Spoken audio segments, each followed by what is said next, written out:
Good evening, everyone. Our program will commence in just 5 minutes. We kindly request everyone to please take their seats. I would also request a big round of applause for our local artist, Zishan Lalani from Toronto, who has been serenading us. Thank you.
May I please request all guests to be seated? We will commence our program in just a few moments.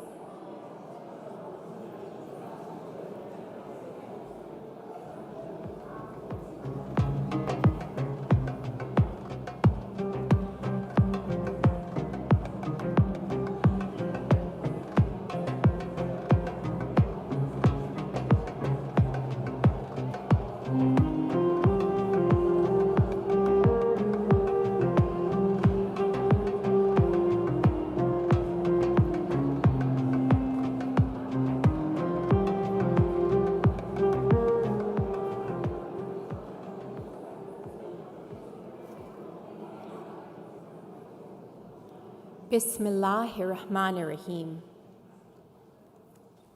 Dr. Muhammad Umar Faruque, MPP Adel Samji, Nimira Dalwani, President for Council for Toronto, leaders and distinguished guests, Assalamu alaikum, Ya Ali Madad, and good evening. My name is Fazila Banji, and it is my honor to be your MC and moderator for tonight's program. Tonight's lecture, commemorating Milad-un-Nabi, the anniversary of the birth of the Holy Prophet Muhammad, may peace be upon him and his family.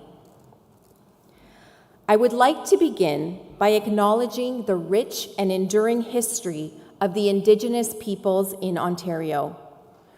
We acknowledge that this land we gather on today is the traditional territory of the Wendat, the Anishinaabe, Haudenosaunee, Métis, and the Mississaugas of the New Credit First Nations.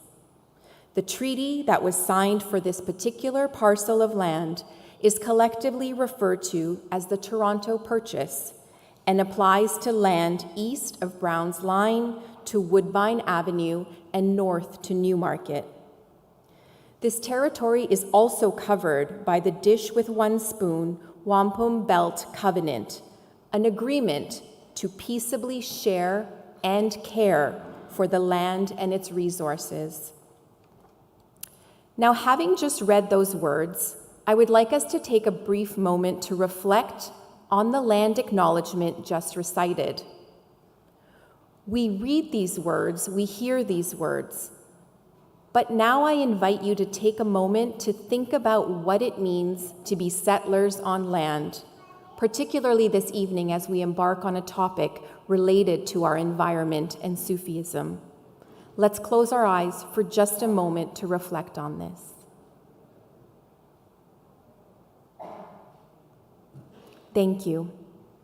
Personally, I am inspired by my sister, who speaks of her experience, of our ancestors as victims of colonialism, and juxtaposes that against our own role as settlers on this land and the impact and the connections that that creates. Now, we are delighted to have Dr. Muhammad Faruque here with us this evening, and we look forward to an engaging conversation on the topic, an ecological vision of life through the prophetic model. Before we begin, I would like to share a few housekeeping items. Please note that volunteers will be capturing photos and videos recording tonight's event. The washrooms are located downstairs. There are volunteers at the entrance should you need any assistance throughout tonight's program. There are cue cards and pencils on your seat. Later this evening, we will have a Q&A for the in-house audience. We will also be using Slido for those who are familiar in order to ask questions. Lastly, kindly take a moment and turn your phones to silent. Our program will commence now with a recitation of the verses of the Holy Quran.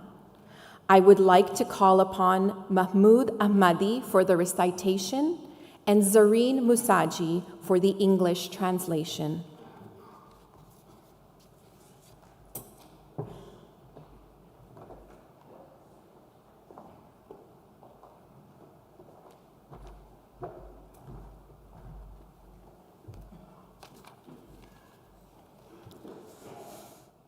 أعوذ بالله من الشيطان الرجيم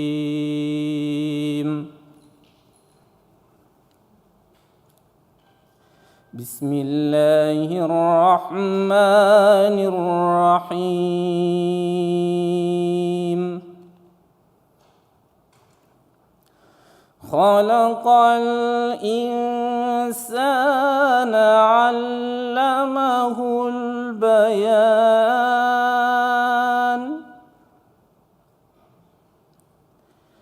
الشمس والقمر بحسبان والنجم والشجر يسجدان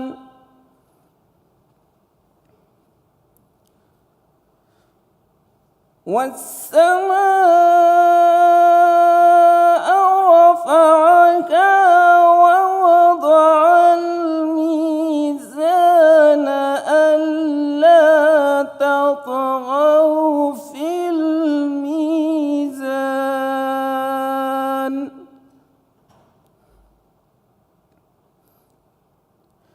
وأقيموا الوزن بالقسط ولا تخسروا الميزان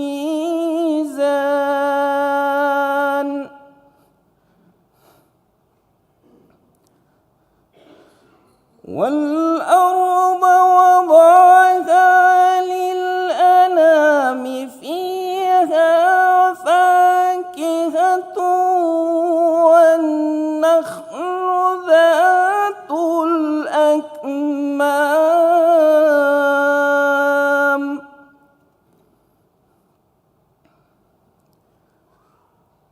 والحب ذو العصف والريحان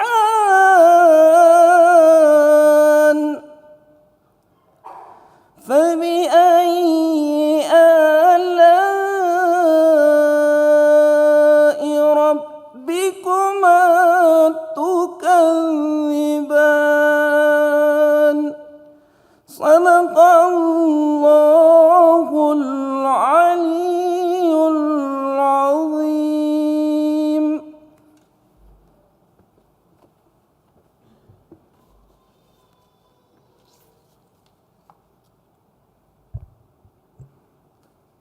Translation. In the name of Allah, the Compassionate, the Merciful. He created man, teaching him the coherent speech. The sun and the moon follow a reckoning, and the grass and the trees prostrate. And he has raised the heaven and set up the balance, declaring that you should not contravene, transgress with regard to the balance. And observe the measure with justice, and do not skimp the balance. And the earth, he placed it for all creatures. In it are fruits and date palms with sheaths, and grain with husk, and fragrant herb. So which of your Lord's favors will you deny? Surah 55, Al-Rahman, Ayat 3-13.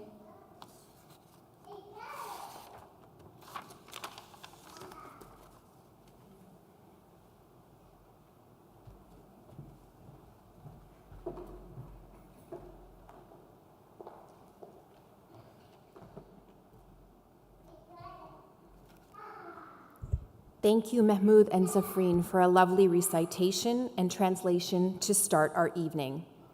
It is now my pleasure to invite Nimira Dalwani, President for the Council of Toronto, to offer welcome remarks. Please join me in welcoming President Dalwani.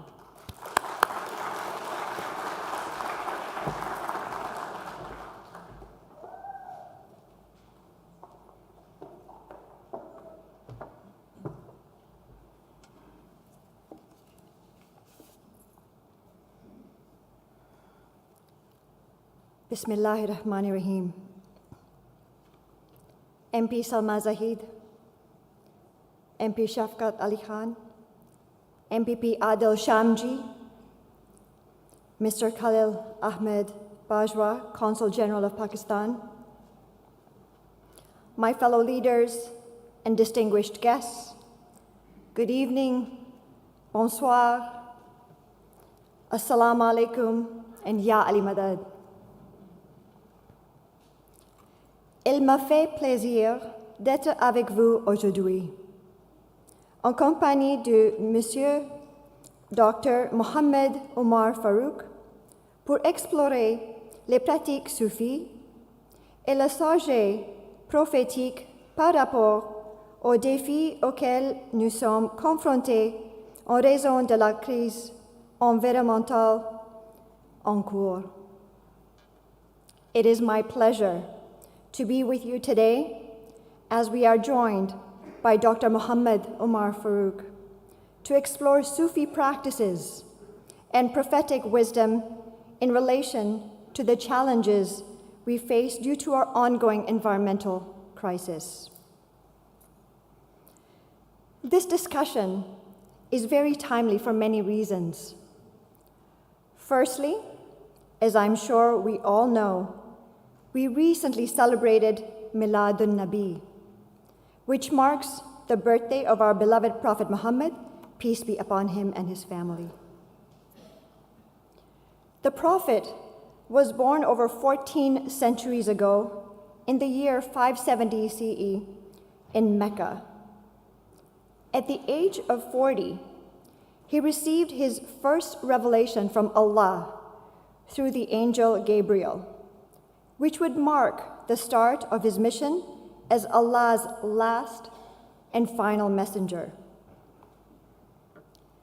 Today, people of various backgrounds and religious beliefs share the Prophet's sayings, known as hadith, and descriptions of his life, known as sunnah, as a way to teach, inspire, and share valuable lessons from his life.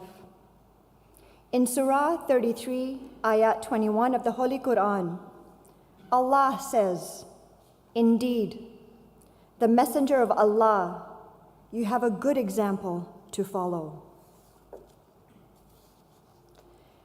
The other reason why tonight's presentation is so timely is because of the many living examples of this environmental crisis we have seen unfold right before our eyes over the last several weeks. In the last month alone, we have seen 2 horrific hurricanes hit our neighbors in the United States, along with a wildfire on the other side of the country that destroyed over 100,000 acres of land. On the other side of the world, the Sahara Desert flooded, something that NASA has attributed to an extratropical cyclone. In Canada alone, 2023 was a year filled with climate events ranging from wildfires and dry spells in the west to choking smoke and frequent flooding in the east, and the hottest summer that Canadians have experienced in 76 years. This should not be surprising. Scientists and activists have spoken about the impacts and threats of climate change for years. And as this crisis continues, we will continue to face new and emerging challenges that impact our day-to-day lives. At times like this, we may default to discussing new tactics and modern solutions. However, I think it is incredibly valuable for us as an ummah to reflect on the lessons and guidance from the past. For this and many other reasons, I'm grateful to have Dr. Faruque Muhammad here Dr. Faruque here with us to share some of the Prophet's wisdom and knowledge. A little bio on Dr. Faruque. Dr. Faruque Omar Muhammad. Dr. Faruque is the Inayat Malik Associate Professor and a Taft Center Fellow at the University of Cincinnati. He also formerly held a visiting scholar position at Harvard University. His award-winning book, Sculpting the Self, addresses what it means to be human in a secular, post-enlightenment world by exploring notions of selfhood and subjectivity in Islamic and non-Islamic philosophical literatures including modern philosophy and neuroscience. He is the author of 3 leading peer-reviewed journals and edited volumes. He is also a recipient of numerous awards and fellowships, including the prestigious Templeton Foundation Global Philosophy of Religion grant and the Title IV grant from the U.S. Department of Education. We have quite the experience today, and we are honored to have you here with us today. With that, I hope each of us today takes something from the practices and wisdom that Dr. Faruque shares and use it as a way to examine our relationship with nature and better understand how we can take care of our planet. With that, please join me in welcoming Dr. Faruque.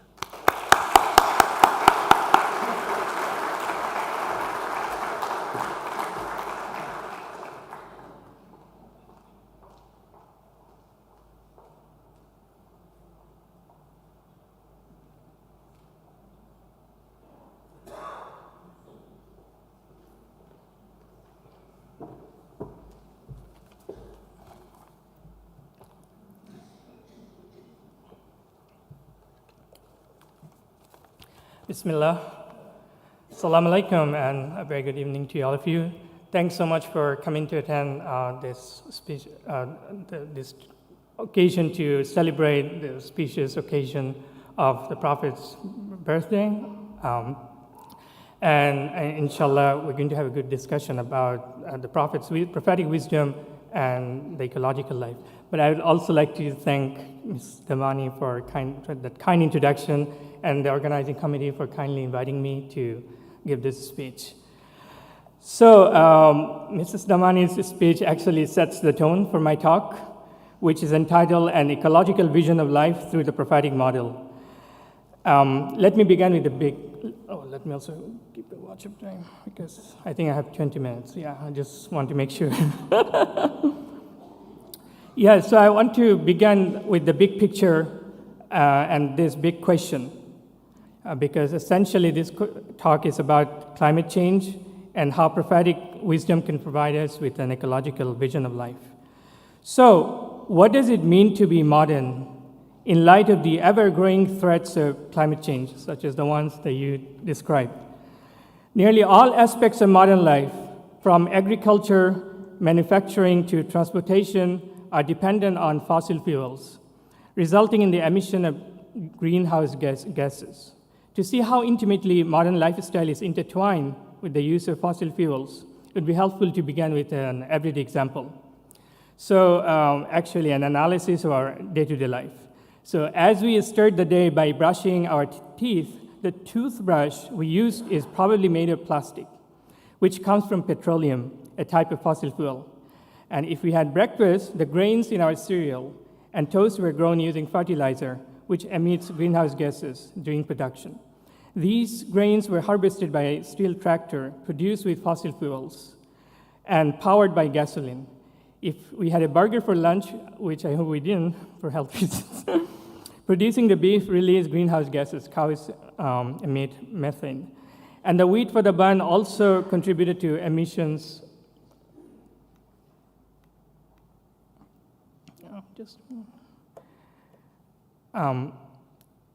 The wheat for the bun also contributes to emissions during the its growth and harvest.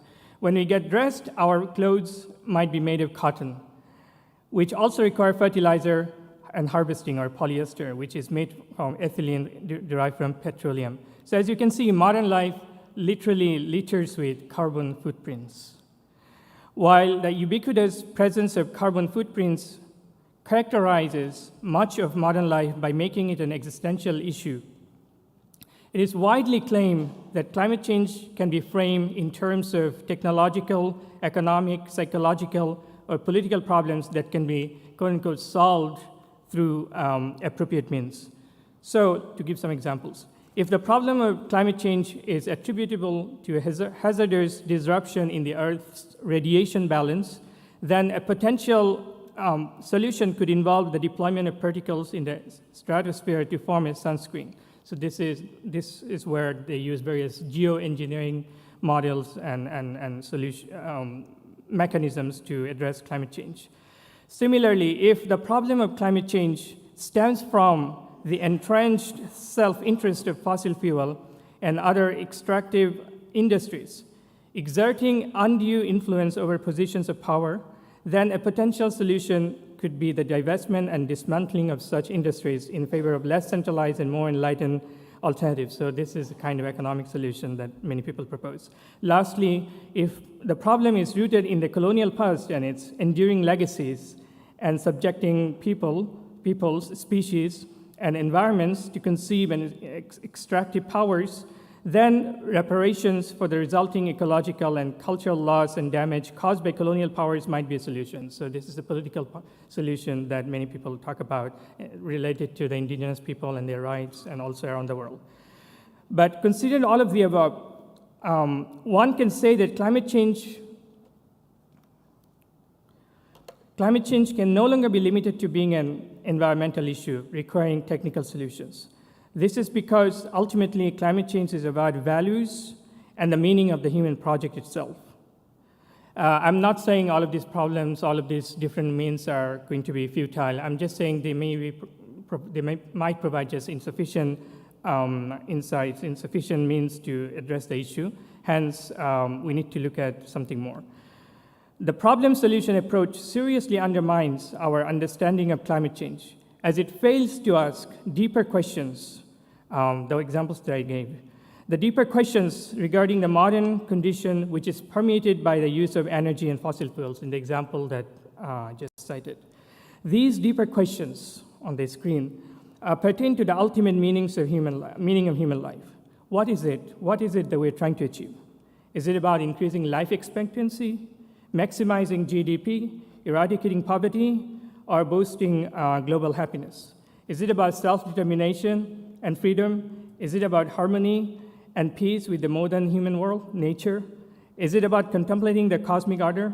As one ponders these questions while living in the Anthropocene, one realizes the necessity of viewing climate change as an existential spiritual crisis requiring a socio-spiritual response. But it's important to distinguish between such a response and a quote-unquote solution, scientific or otherwise, that I just outlined. If we accept climate change as an existential issue, then it cannot have a solution. It cannot have a solution in the sense of having a solution like solution to an unemployment problem. Rather, and I mean, there are so many examples. You can think about all the UN meetings one year after another, and leading to nowhere, basically. Rather, one has to devise new ways of appropriating both one's beliefs, belief systems, and lifestyle choices that one believes contributes to the worsening of the climate crisis. This will then help us to cope with the crisis better. So it is in this context that Sufi contemplative ecology offers one such possibility. One does not really have to be a Sufi or Muslim to derive contemplative insights from the natural world and cultivate ecological awareness to mitigate actions that contribute to increased carbon footprints. Such contemplative insights are abundant, in fact, in every major tradition, not just in Sufism. But coming back to the argument, if the climate crisis is ultimately about values, then ethical teachings from religion, and in this context I'm thinking of Islam, can lead the way. And here, specifically for the remainder of my talk, I want to focus on the life of the Prophet Muhammad and ask, how can the prophetic model provide a vision of ecological living? All right. But before I get there, I have 2-3 slides. I'm going to go over them very quickly because I just feel like for some of us it would be helpful to give us a context of Islamic environmental teachings in general. So there are various teachings when it comes to Islam and environment, such as Tawheed, oneness of reality, Mizan, and the verse that was recited by the Qari from Surah Al-Rahman, Allah tataghaw fil Mizan, don't tamper with balance. So that's one, it's a crucial teaching when it comes to ecology, having the balance, harmony with the natural world. So there are many such teachings, and there are also many organizations. If you look at what's called Muslim environmentalism, there's a lot that is happening across the Muslim world. There is, for example, Islamic Declaration on Global Climate Change. There are all of these different, some of them are very well-known organizations. Some are based in Toronto, some in DC, and some in London, and also in other parts of the world. So there's a lot of climate activism that are going on in the Islamic world. And oftentimes, these activism or these activists, they make use of teachings from the Quran and Hadith.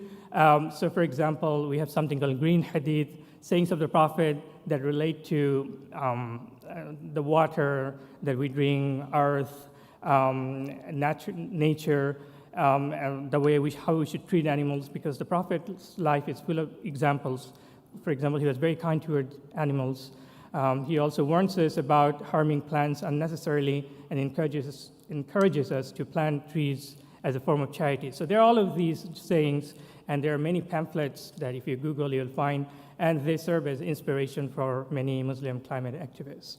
But I'm not going to be focusing on these teachings. There's enough that, more needs to be said, but at least, there's already a lot that you can find. Instead, I want to focus on contemplation, Sufism, and the prophetic model.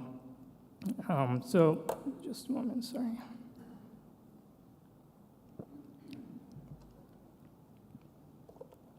So the main question is this: how can the prophetic model provide a vision of ecological living? So here, if we look at Islamic, 10 minutes, yes, good, yeah, that's what I was thinking, yeah. I think I can make it in 10 minutes. Yeah.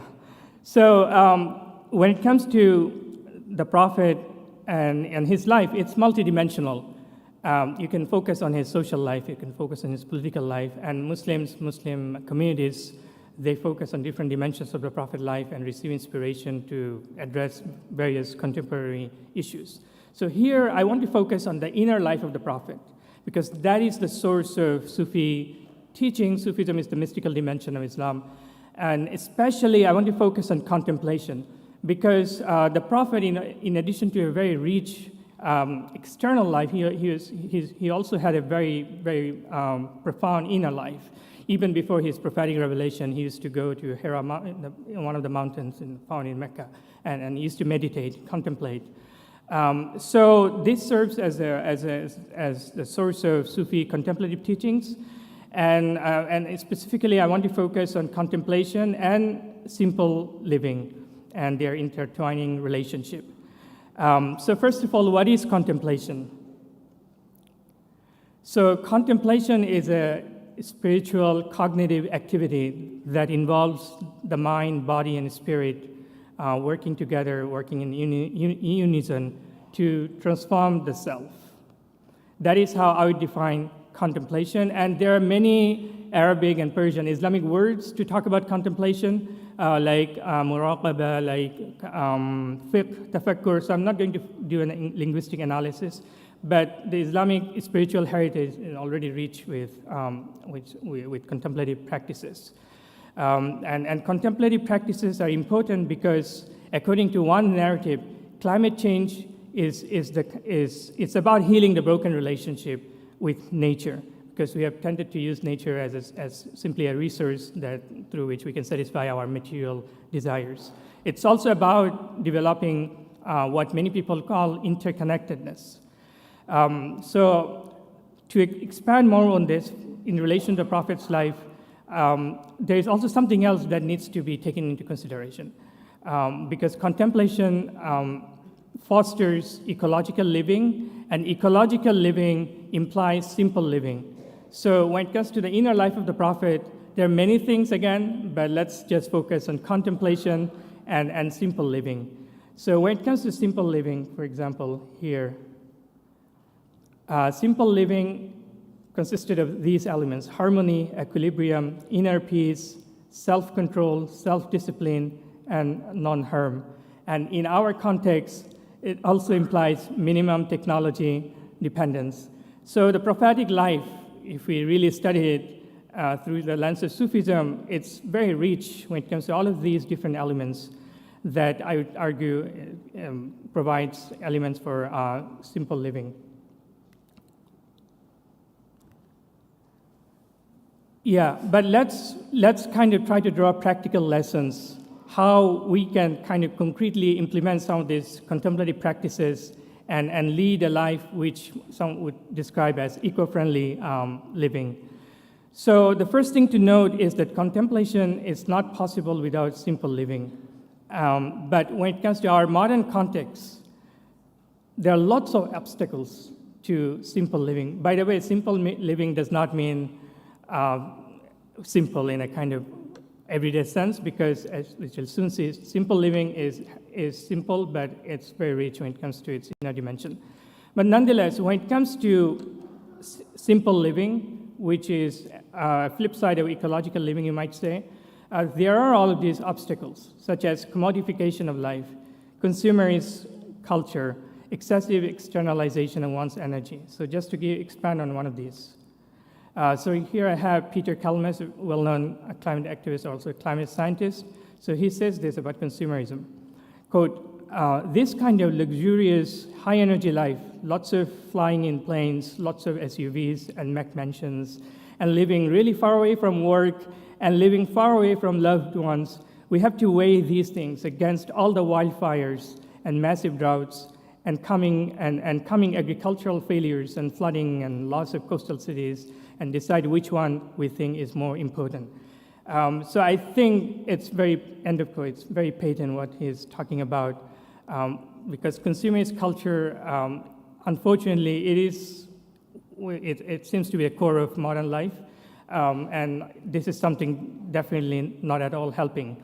But when it comes to focusing on the individual, we can also see an excessive externalization of one's energy, leading to a fragmentation of the soul, leading to what I would say overheating of the ego, and which is sometimes called the burnout feeling that people experience, because there's all this pressure to achieve, to perform, to be more efficient, I don't know, and what else, but all of these things lead to a kind of very pressured life.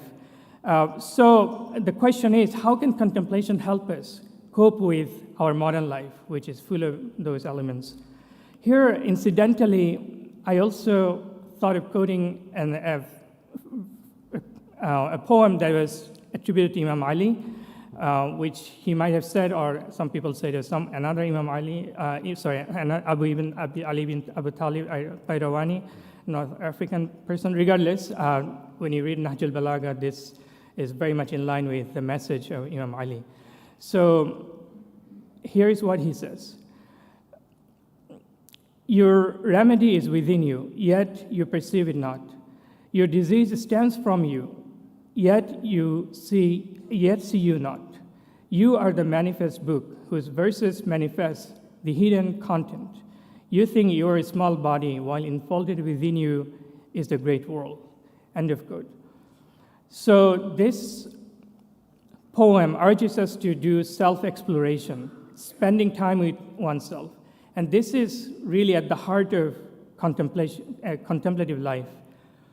So I think I have about 5 minutes or so, or maybe, yeah.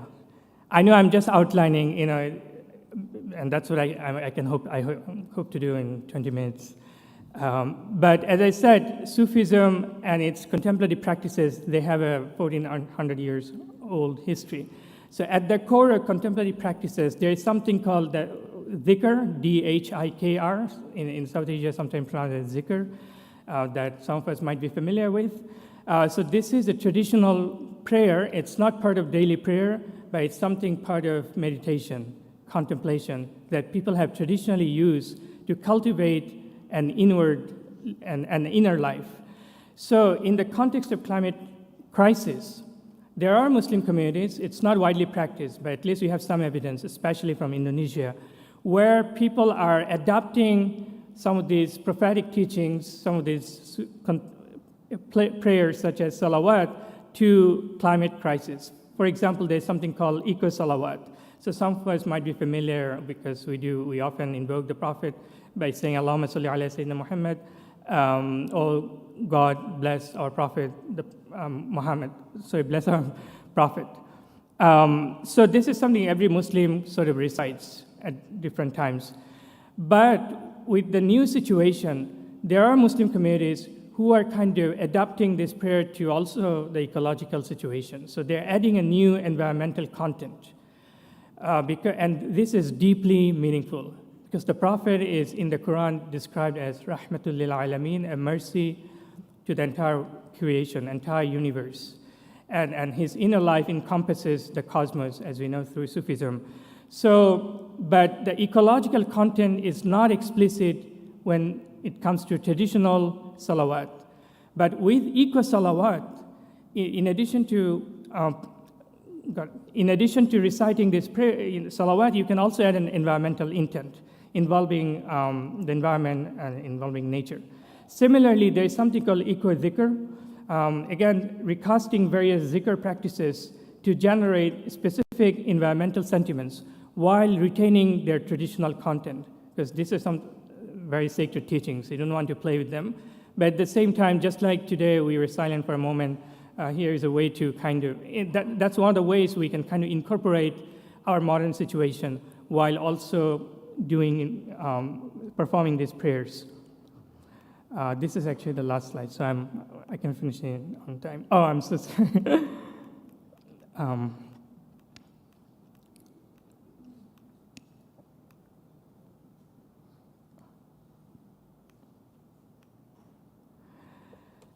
So what does zikr do? Again, just to bear outline. At the deepest level, it is able to transform our awareness, our everyday awareness, in which we see the world, we see nature as something existing separately from us. In the worst case scenario, we see it as a resource to be exploited. In fact, this has become it's so deeply ingrained in our modern mindset, it's hard to kind of see that that's not at all natural, especially when it comes to indigenous people, not just in the Americas, but also across the world. I'm sure we'll have a chance to expand on this. But at the deepest level, zikr helps us to transform our consciousness, to see the interconnectedness of God, humanity, and the universe. And zikr also helps us to perceive divine presence everywhere in the universe. And at the deepest level, zikr practices, they can be done communally, they can also be done individually. They help us to overcome the ego, which is the source of disharmony between human beings and the non-human world. I mean, that's really at the crux of the climate crisis. So yeah, these are the main takeaways then. Climate change is more than an engineering problem, while not negating the efforts by scientists and economists, but we have to realize it involves something much bigger. It's an existential issue. Mitigating climate change requires embracing an ecological living, which is deeply intertwined with simple living, simple but rich in inner content. And ecological living requires contemplation, and we have a very rich tradition, going back to the Prophet, of performing these contemplative practices in order to address today's crisis. Thank you.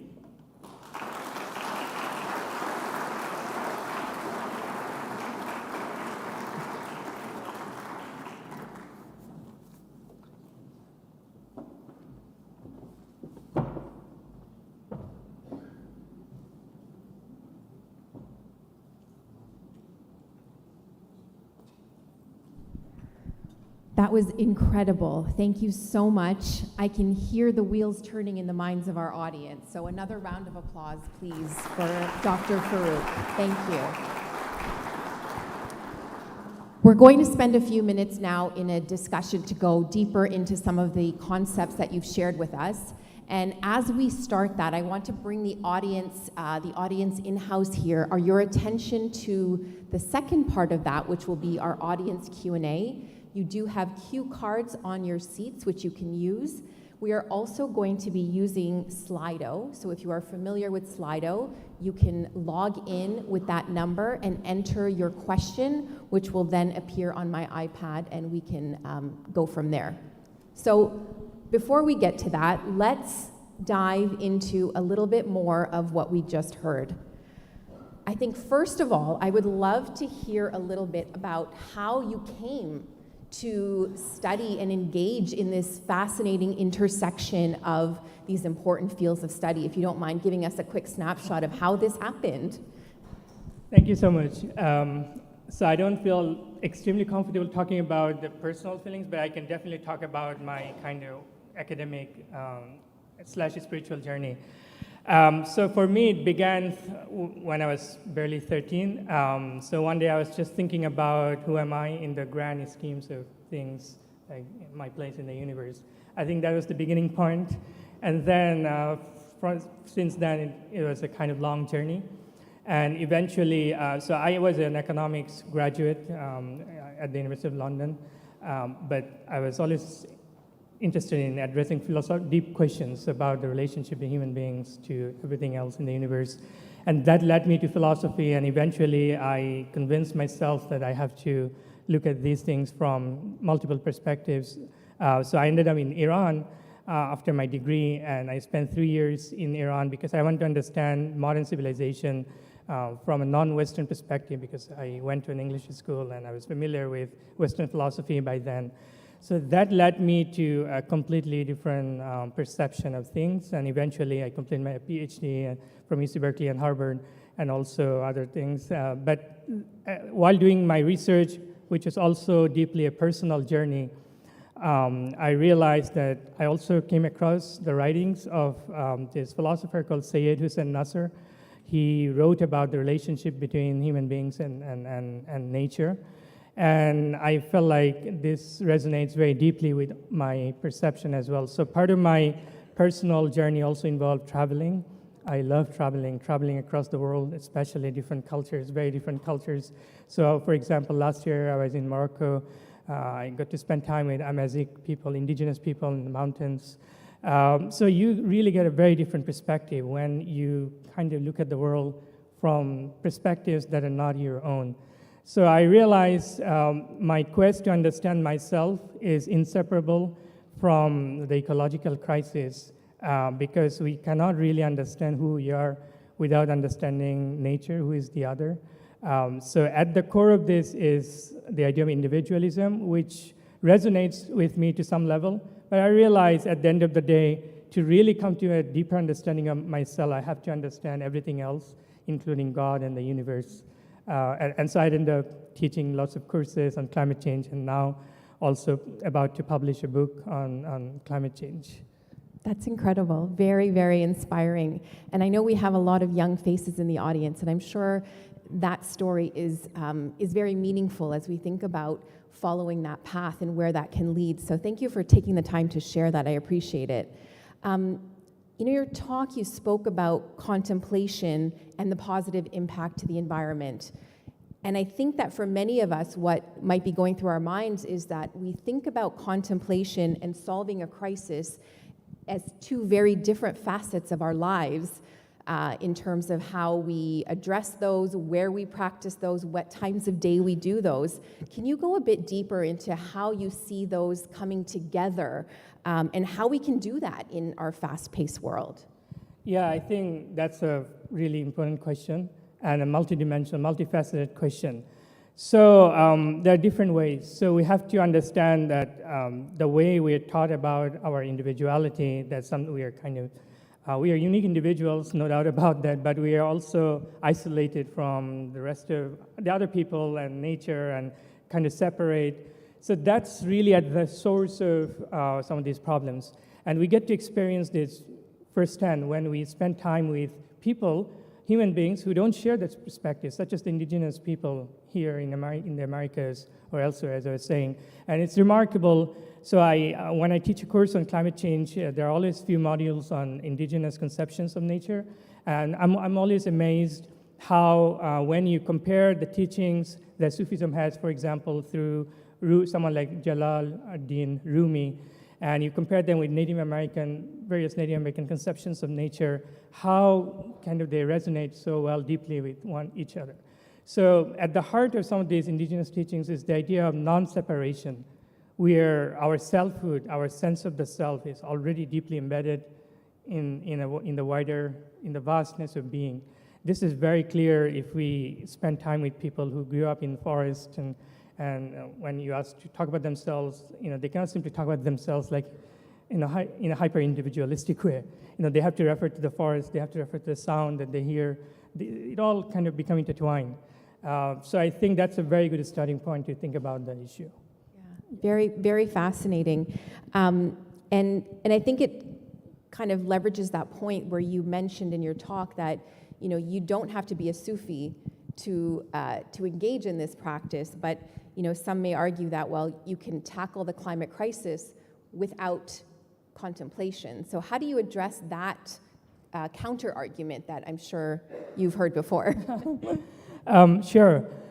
So, I mean, I don't want to get into the technical details.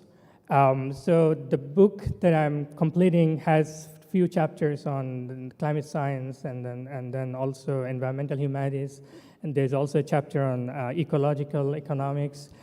So I talk at length about geoengineering. Currently, this is something that is widely pursued. If you just visit Harvard, MIT, there are labs. They're almost on every day. There is a kind of talk going on, exploring. But these projects are also deeply controversial. If you think about the ethical implications, these models, for example, think about the world as a giant heat engine that has all of these issues, and human beings are also more or less like machines. So it's like there's a cog in the machine, and we need to fix it. But this is I don't know where we really understand it. This is not the way we experience the world. The world that we experience is full of color, sounds, beauty. It's not a kind of mechanistic, engine, something like that. But geoengineering models, especially solar radiation models, thinking about putting huge mirrors on space to reflect back heat in the sunlight so that we can lower the temperature. And also it's a very long history in the States especially. It's not something new. And they have always, have been very controversial. So one has to discuss all of this. One has to discuss that definitely you don't have to discount everything that various people, agencies, activists are doing in the realms of economics or politics. But at the end of the day, for me, this is a crisis that it goes much, especially if we ask those questions. What is it that we are trying to achieve? What is the human project ultimately about? Is it pure materialism, satisfying our desires one after another at the expense of exploiting nature?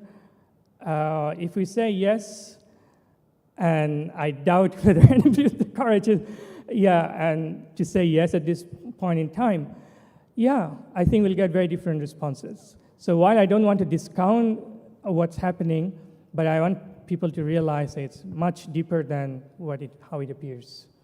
Thank you. There's so much richness in that answer. I could probably ask you 10 more questions, but I am going to take us on to the audience Q&A portion of the evening. And before I do that, I would just like to turn to our audience on the live webcast and thank you for attending this evening's program. We very much appreciate your participation through the Ismaili. So thank you and good evening.